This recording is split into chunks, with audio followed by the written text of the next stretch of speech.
ನೋಡಿ, ಯತ್ನಾಳ್ ಅವ್ರಿಗೆ ಅವ್ರ ಪಕ್ಷದಿಂದ ಉಚ್ಚಾಟನೆ ಎದಕ್ ಮಾಡಿದ್ರು? ನಾಲಿಗೆನ ಹರಿ ಬಿಡೋದ್ರ ಸಲುವಾಗಿ ಅವ್ರನ್ನ ಉಚ್ಚಾಟನೆ ಮಾಡಿದ್ರು. ಅವರು ಬಹಳಷ್ಟು ಗೌರವಾನ್ವಿತರು, ನಮ್ಮ ಸಮಾಜದ ಹಿರಿಯರು ಅಂತ ಹೇಳಿ ನಾವು ಕೂಡ ಅವ್ರಿಗೆ ನಮ್ಮ ಚೌಕಟ್ಟಿನಲ್ಲಿ ನಾವು ಇರ್ತೀವಿ.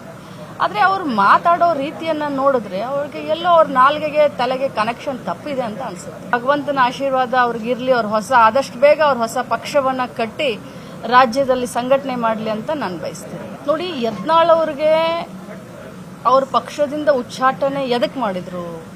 ನಾಲಿಗೆನ ಹರಿ ಬಿಡೋದ್ರ ಸಲುವಾಗಿ ಅವ್ರನ್ನ ಉಚ್ಚಾಟನೆ ಮಾಡಿದ್ರು. ಅವರು ಬಹಳಷ್ಟು ಗೌರವಾನ್ವಿತರು, ನಮ್ಮ ಸಮಾಜದ ಹಿರಿಯರು ಅಂತ ಹೇಳಿ ನಾವು ಕೂಡ ಅವ್ರಿಗೆ ನಮ್ಮ ಚೌಕಟ್ಟಿನಲ್ಲಿ ನಾವು ಇರ್ತೀವಿ. ಆದರೆ ಅವ್ರು ಮಾತಾಡೋ ರೀತಿಯನ್ನ ನೋಡಿದ್ರೆ ಅವ್ರಿಗೆ ಎಲ್ಲೋ ಅವ್ರ ನಾಲ್ಗೆಗೆ ತಲೆಗೆ ಕನೆಕ್ಷನ್ ತಪ್ಪಿದೆ ಅಂತ ಅನ್ಸುತ್ತೆ. ಭಗವಂತನ ಆಶೀರ್ವಾದ ಅವ್ರಿಗಿರ್ಲಿ, ಅವ್ರ ಆದಷ್ಟು ಬೇಗ ಅವ್ರ ಹೊಸ ಪಕ್ಷವನ್ನ ಕಟ್ಟಿ ರಾಜ್ಯದಲ್ಲಿ ಸಂಘಟನೆ ಮಾಡಲಿ ಅಂತ ನಾನು ಬಯಸ್ತೀನಿ.